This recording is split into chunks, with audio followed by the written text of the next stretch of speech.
For anyone who lived through the OG Xbox era, this is, well, it's wild.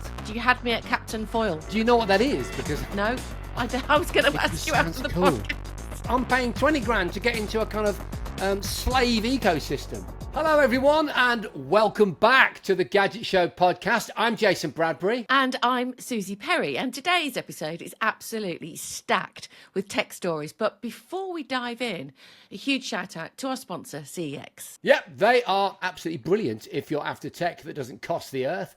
Trade in stuff you're not using and walk out with a console, a new phone, a laptop, whatever. All pre-loved. All tested, all backed with a 5-year warranty, which is properly impressive. Yep, check them out at webuy.com, that's WEBUY.com, or head into your local CX store and have a rummage. In this week's episodes, AI robots are here, and bad mobile phone signals look to be a thing of the past. I'll believe that when I see it. Yeah, me too. But before we dive in, what's caught your eye this week, Jace? Well, we need to talk about one of the biggest gaming stories of recent times. Halo is coming to PlayStation. I know, I thought you'd want to discuss this. Well, exactly. Old Master Chief on a PS5 controller. What do you think about that? So, okay, I'll just sketch out the basic story, Suze. Yeah. Microsoft, as you know, have confirmed Halo Campaign Evolved as opposed to Combat Evolved, which, of course, is a full Unreal Engine 5 remake of the original Combat Evolved, is launching on the Xbox, obviously, on the PC, blah-de-blah, but also on the PS5 in 2026. So this is not a remaster, right? It's an actual rebuilt campaign with, I think I'm right in saying so, but I'm sure chat will put me right if I'm wrong. New missions, new weapons from later Halo titles. Also an improved Warthog, with improved handling, okay, which I guess is an improved Warthog, and a 4-player online co-op mode across platforms, although I don't know if I'm going to be able to relive the halcyon days. Is that the phrase? Halcyon days. Halcyon days Halcyon. Of 4-player Combat Evolved, which I just can never forget. It was an incredible part of my life because I don't think that's going to be available, certainly at launch. The messaging from Microsoft is Halo is on PlayStation going forward. So this is interesting. For anyone who lived through the OG Xbox era, this is, well, it's wild. You know, Halo was the identity of the Xbox. And for gamers in general, though, I think this is probably really good news. I mean, I'd love to sort of, covet. I'm an Xboxer. I've got a PS5, but have I got a PS? No, I sold my PS5 Pro recently to CEX. That's not a lie. Our sponsor, anyway. Short of a bit of cash, might have to pick up one in the new year to replace it. But anyway, point being, I think this is good news because, it's easy to sort of get a bit selfish about these things. But actually, all it means is more money for the developers of Halo so that hopefully the franchise can continue. Yeah, so, Master Chief crossing the streams. What's not to love about that? Shall we have a little chat about the Nothing phone? Because they've come out with their little budget banger, haven't they? Yeah, the Nothing Phone 3A Lite. So we've been fans on this podcast of Nothing, meaning the phone, because the design is beautiful. The operating system's really nice. Good feature set, decent cameras, blah, blah, blah. The Nothing Phone 3A Lite has now dropped, and it's even cheaper than the 3A. I know it's rather confusing, isn't it, if you're not keeping up with this. So the current Nothing Phone 3A, Suze, is I think 329 quid. And the 3A Lite, which has just been announced with a less impressive feature set, is 249 quid. Well, it starts at that price. So you're getting a smartphone with a lovely design and okay feature set. I'll tell you what the features are in a second, the spec, for 250 quid. I mean, that's blooming amazing. It's good. I think that's good. It's good. Do you want to go through the spec? It's got a AMOLED screen, 120 hertz, which is incredible, isn't it, for a 250 quid phone? 8 gig of RAM, 250 gigs of storage, 50 megapixel main camera, Suze, plus ultra wide and macro functions, and a 16 megapixel selfie camera, which is Sounds pretty good to me. I mean, 250 quid, £249. That's a bit more than a basic spec for that money, isn't it? The only thing I would say, and a lot of people have been commenting on this online, is that it comes with pre-installed apps and lock screen ads, sort of otherwise known as bloatware. This, according to Nothing, is to help them reach such a competitive price point, right? But, and again, I'm giving over to the experts, over to you out there. If you've got one of these phones, if you are down with this launch, because there's only so much research that we can do on the Gadget Show podcast, let me know if the following statement is true or false. I think you can uninstall said bloatware, all right? What it means is that when it's in a lock screen mode, you get sort of stories that are kind of advertorials. You get adverts that if you click, it's a bit clickbaity. It's about trying to, increase the revenue for Nothing so that they can subsidize this low cost phone. But I would say if you can uninstall those, then happy days. If not, then it's up to you, innit? Well, it's not going to to compete, is it, with the sort of top brands that we talk about, Samsungs, the Apples, but this is something different. This is coming in at a different price spec, and if you don't need the, like the Zoom that you were talking about, if it's just a phone to use on a daily basis, maybe that you're buying for your kids or whatever. That's what I think. Far more affordable, isn't it? We had a question, didn't we, a couple of weeks ago from somebody asking us. And I actually recommended the 3A, didn't I? Yeah, and actually maybe the Lite would be better because it's nearly it's £100 cheaper. It's absolutely incredible. Comes in two colours, black and white. White looks like something out of a Stanley Kubrick movie, and I love it. Anyway, Suze, what about you? What's got you excited this week? Well, the DJI caught my eye this week because they've made some announcements, haven't they? Starting with something that is a little bit different for them. So they've officially entered the robot vacuum market. I know you're like, oh, that's not very exciting.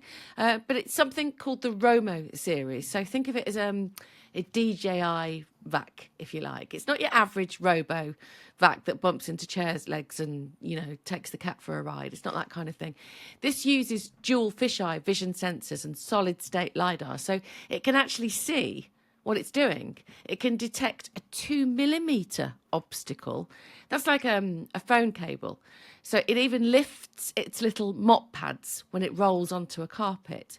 And, of course, because it's DJI, it looks like, a concept prop from Blade Runner. It's got this transparent shell. You know how I like a bit of transparency so you can see what's going on. You can see all the internals and they glow. Very tech objet as art. Price-wise, though, it's also very objet. DJI. That's value for money on the podcast, that is. Objet. Tech object as art. Yeah. I'm just trying to sex it up a little bit, yeah. And you're doing a good job. Carry on. Price-wise, it's very DJI. So the top model is about €1,899. I know. How much? But you said what's caught my eye, so I'm just throwing this at you. Well, the owner of a new home, as you are, I can see. Yeah, well, yes. The builder's dust settling, I'm guessing. Yes, need to get cleansed in. That's me. UK price still to be decided, so we're not quite sure what it's going to be. It's not a budget buy, but still, they've taken the same engineering brains that stop drones smashing into trees, and basically they've applied it to avoiding Lego on the kitchen floor. Yeah, socks, Lego whatever. I mean, that's the most painful thing in the world, standing on Lego. It's kind of genius. And speaking of drones, they've also launched the latest DJI Neo, which we tested the first model. Do you remember last year in the studio? But this is even better. Yes, so it's under 160 grams. It's so small that it ducks underneath most flight regulations. But it now packs a 1/2-inch sensor, shoots 4K, and actually flies better in the wind thanks to upgraded LiDAR and IR sensors. The battery life is about 19 minutes or so. Okay. Yeah. And you get a proper 2-axis gimbal, so your footage should be really steady, like silky smooth. It's really DJI's small but mighty drone, I suppose. It's still portable, now much more capable than it was before. And around £200. What? Yep, launching in China first. 200 quid? Yeah. That's amazing. It is, isn't it? Because there's a lot of tech in that, and it sounds like it's super, super agile. So it launches in China first, then it'll come to the West. So now DJI are cleaning our floors and filming our holidays. In the next announcement is a toaster with a gimbal. Yeah. Well, it's not. A gimbal I wouldn't be surprised toaster. if it was something like that. So, okay. So this time last year, I dropped 1,000 notes on, or a bit more than that actually, on an Avata 2 from DJI, which is obviously a more advanced version of the Neo. We tested both in the Gadget Show podcast studio, because we do have a studio, folks, for those of you that are interested. If you look back at previous episodes, we've got a really cool kind of warehouse, but we only use it for special occasions, and I think we've got one coming up. And we are going to do one. Yeah, we're going to do one this series, so which is going to be great. And I remember driving the Avata 2 around that studio, going, did I go through your legs or under the table or something? But it was incredibly impressive. And dropped the money, got it. Since then, I've flown it all over the UK. I was flying it recently for my movie to try and get some footage of some sort of tenement houses and a tower block over in Lincoln. I've flown it in the very many times where I live on the ocean, getting surfers and things like that. What I would say to you is, while this is incredibly impressive for a quarter of that price that I paid, at that weight, even and with that stabilization, it is going to be, you're going to have to fly on calm days. So don't go thinking I'm getting a drone, I can fly it around, because when the wind is more than about, I'd say 17 miles an hour, it starts to get a little bit shaky. My drone does. Maybe the Neo is more stable, but I suspect probably not, because at that price point. So be aware what you're getting. But my goodness, that packs a lot in for 200 quid, doesn't it? yeah, it does. I'd like it if we could test that. Maybe we can test it when we go to the studio. I'm sure we can. And I've got to say something about the vacuum cleaner. Best thing I ever did with my robot vacuum, best use case scenario ever, was made a cardboard, when my kids were a bit younger, cardboard figure, right? Gaffer tapes onto the top, and we used it for Nerf gun practice. That was great. Of course you did. Oh, mate. Oh, so that's very Home Alone. Yeah, totally, man. Now, if you can't get enough of us talking up tech every week, there is even more waiting over on Patreon. That's right, extra episodes, bonus segments, behind-the-scenes chaos.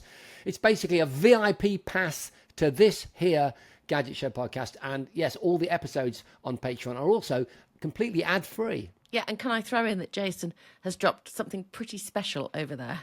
Yes, you asked for it, and after about 4 months, you got it. My guided tour of my infamous Gadget lockup. I've got so much stuff, I have to pay someone to look after it. So, It's if true. you want... I've got a shipping container full of stuff.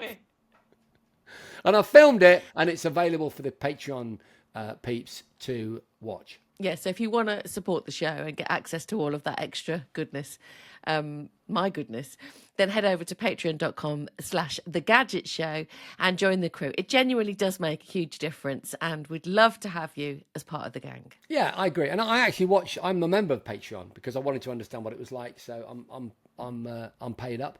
Because you wanted to see what was in your lockup. Well, I wanted to make sure that I wasn't talking nonsense.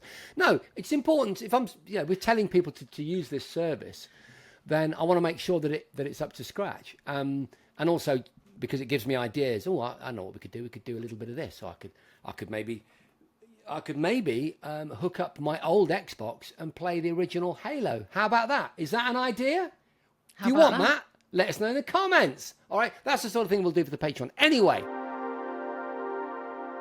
Right, quick breather to thank CEX, legends of affordability and certified pre-loved tech. Yeah, instead of buying brand new, you can trade in what you've already got and upgrade for a fraction of the cost. Like if you've got a bunch of unused bits, like controllers, old phones, chargers, you can turn them into credit and walk out with something that you actually want. Plus, everything they sell is tested and covered with a 5-year warranty, which is huge peace of mind. Yeah, so check them out at webuy.com or pop into a CEX store and see what your old tech is worth. Jace, you know that we talk a lot about AI in phones. It seems like every podcast we're talking about it now, and chatbots, etc. I watched the video of the new Neo robot from 1X Technologies last week. I know you've watched it as well. And by the looks of it, this is one of the first times that we're seeing AI move into something that actually takes physical action in your home. Not information, not content, but actual tasks. And after watching the Wall Street Journal video, I suppose the question is, could this be a real turning point? Because instead of AI existing on a device, the device itself is now embodied as a robot that lives with you. So I thought we should have a chat about this. Yeah, my goodness, we should have a chat about this, don't you think? We're moving now, apparently, to the next phase of AI, aren't we? Which is where AI is in the world, right? So we have standard AI in a box, and it's a kind of text and verbal interface. We then have the agentic phase of AI, which is what the browser that they've released for Apple computers, MacBooks and that is all about, because it's got a certain amount of agency. It can go off and browse for you and come back, and potentially that's going to lead to it, doing all the stuff with your credit card and booking flights and the stuff that we've talked about. And then this third stage is letting AI go out into the world and not only just observe it, but experience it physically and interact with it, change it, right? You could argue that that self-driving cars and vehicles are already doing that, and that's true. Yeah. But certainly from a human point of view, this 30-kilogram robot with its 3D lattice polymer body, tendon-driven actuators. I've got the full spec sheet in front of me. Yeah, so it's actually, if you haven't seen the video, by the way, like it's the size of a human. It integrates quite well into a normal sort of family home. It's quite soft, isn't it? And 30K, while not insubstantial, it doesn't mean it's like an industrial robot made out of metal that would hurt you if it went wrong. So according to the manufacturers, there's a full vision language AI system built in. It sees objects, it understands context. You can give it instructions through voice and through an app. And apparently, and this is where we start to question it, Suze, I know you're holding back a little bit. Apparently 4 hours before it returns to its charging bay and recharges itself, which is pretty good. Yeah. Shall we get on to the elephant in the room? Or rather, the man with a VR helmet on who's in the room in the video. Yeah. It's the Wizard of Oz behind the curtain. It really is. So you remember that story about what were those Amazon Fresh, Amazon Go? I forget what they were, but there's shops in London where you go in, you scan on the way in, and then you just grab stuff and walk out. You don't pay for it; it all gets taken off your account using cameras and sophisticated AI and blah blah blah. And it turned out there was a bunch of it was a bunch of guys. I think they were in India. I don't know. Don't shoot me don't shoot the messenger, right? Well, this is kind of similar in that they've been very open about admitting that most of what you see in just about all the videos online where they revealed this to the world involve most of the time someone telepresently operating the robot. So for example, the journalist in the is it Wall Street Journal thing? So, yeah. Yep. Did you see the dishwasher moment when she asked him to, anyway, he goes to load the dishwasher and he's picking up these glasses out of the sink and putting them, and I'm thinking to myself, God, that's incredible. Like, that's amazing. And in reality, that's not the robot doing it. It's someone remotely operating it. And so they sort of reveal that. So somebody can see into your house. I mean, is my point here. There's so many points. There's so many points. But it's like you've got this impressive. It can lift over 60 kilograms. That's amazing. That is amazing. It is. But what's not amazing is that somebody's now in my house. Well, I mean, but I tell you what else is amazing is their business model. So it's $20,000, and it's a pre-order, and they reckon for next year. And I'm sure that some of the automated stuff that it can do, I seem to remember it's supposed to be able to answer the door, fully automated. I'm sure that some of those and more of those will come online as it progresses. But we're getting back to this Apple Intelligence thing, or the Cybertruck thing, or the what is it called, Optimus, Tesla robot thing, which is that it's almost becoming acceptable for people to put down money on a bunch of promises that actually do not exist. So tell me, how does this work? You pay 20 grand for it in their business model, but then they've got to employ a person to run that robot. So how does it work? I mean, how much is a Apart guy from the with privacy thing aside, like as a business, how does that work? And also, what if it's 3 a.m. and I want a cup of tea, or I forgot to do the dishwasher? Doesn't matter. I paid 20 grand for a robot. Neo, would you load the dishwasher? Yes. Well, then some bloke's asleep in his student flat, and his alarm goes in like, you know, I don't know, Uzbekistan. I don't know where he is, right? And he wakes, oh God, bloody hell! And he's got to put his helmet on. Yeah, he's got to put his helmet on, get in there. He's got to do the washing up. I mean, how much are you going to pay that guy? Well, you're not. I mean, you're going to pay not very much, are you? Because that's what's going to happen here. So what you just said is I'm paying 20 grand to get into a kind of slave ecosystem. It's all weird. I mean, obviously, this is the first sort of genuinely commercial attempt to bring a humanoid domestic robot into our homes. It's not a demo, but it doesn't feel, it's not ready. And here's my other point on this. It fumbles around with the plates as well, Susie. Sorry, carry on. No, but really can somebody please tell me, just please, why why do we need this? We're not that busy. We're not that busy. Okay, I'm gonna push back a little bit there. I don't get it. No, I know what you mean. No, but I like the way you're phrasing the question. It's very bold. But I would say, you know, with 3 little kids, something like that scenario, you know, where a single parent, although they probably wouldn't have 20 grand, but you know, that sort of home help, like 20 grand for a lifetime. I mean, I don't know how long it lasts for, but even 5 years of domestic help is actually not a lot of money, you know. And you mentioned, I think there's a subscription model as well, isn't there? I think it's $4.99 a month dollars. Instead of the 20 grand. Yeah. Yeah, so that's £100 a week, which is more affordable than the human version. Put it on Klarna if you want. But I'll pop it on Klarna. My point is that, you know, the scenario where an elderly person, like my mom, for example, right? So my mom's in her 80s, and she's, you know, obviously like a lot of 80-year-olds, less mobile than she used to be, wants to do the gardening, having a robot around the house would really help. Would it though? Because honestly, the frustration, I don't know whether I'm just a bit short-tempered and a bit moody, but well, you know, when you have to explain something to somebody over and over, it would be by the bin after week 1. It'd be out with the bins. It'd be sat there looking really sorry for itself, wouldn't it? It'd be outside, and I couldn't be able to handle it. Yeah, but the one thing I would say here is that they could silence all of these criticisms, couldn't they, Susie? They could drop it to their first generation investors of 20 grand each next year, and suddenly I'm like, oh my God. Oh, and then I go to buy one, and it's like an 18-month waiting list. And I'm like, no. And I have had that with certain products, like this, an Xbox Pocket thing I keep going on about.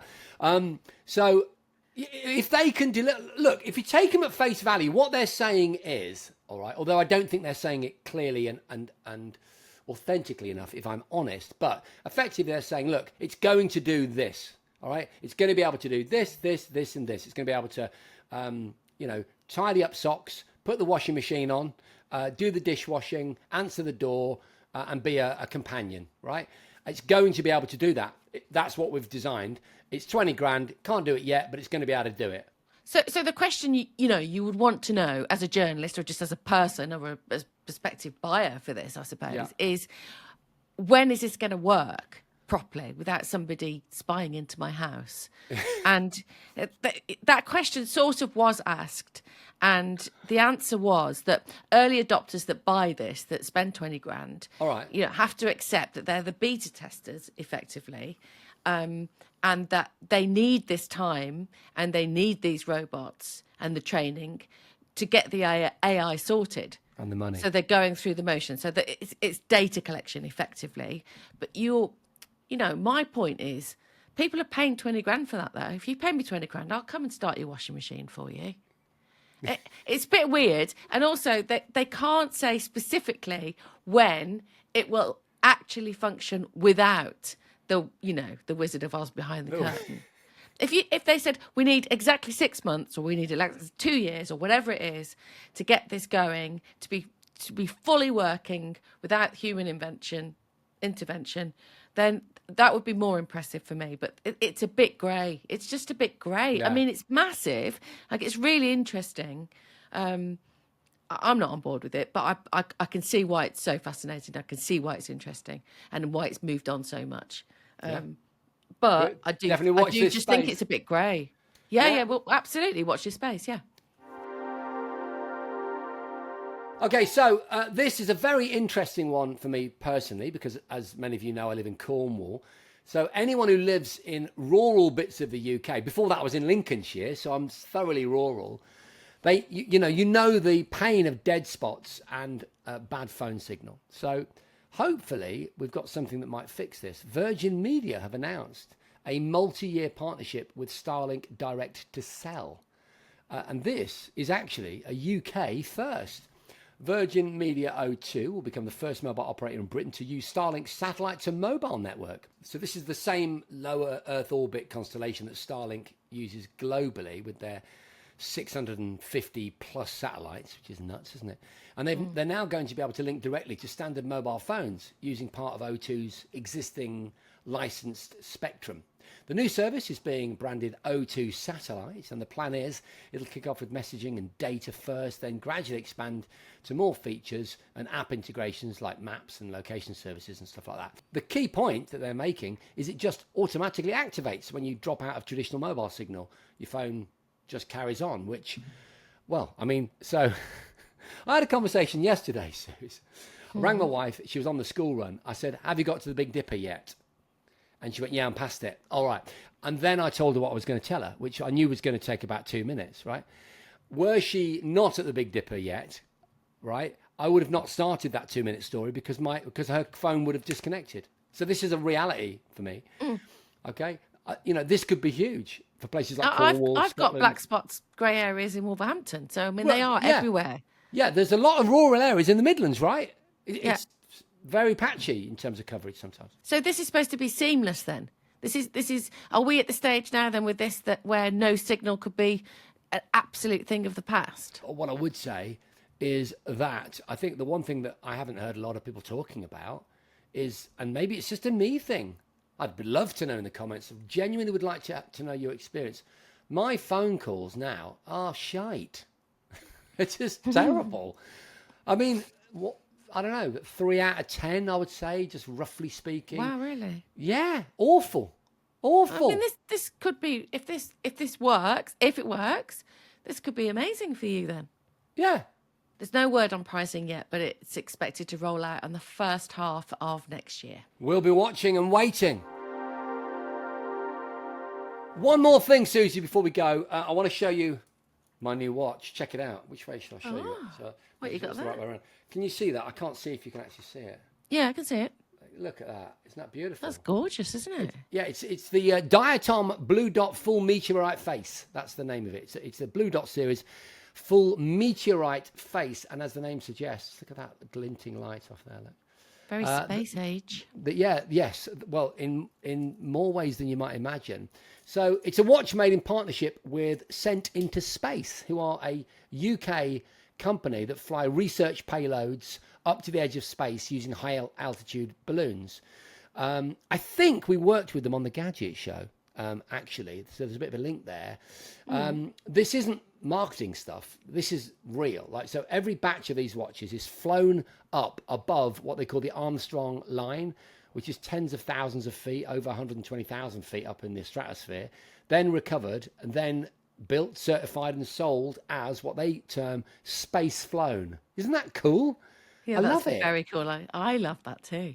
I'll give you the spec. 42mm stainless steel case, Swiss Ronda 3540D quartz movement inside. What I will tell you is I've had it for several months now and it keeps great time.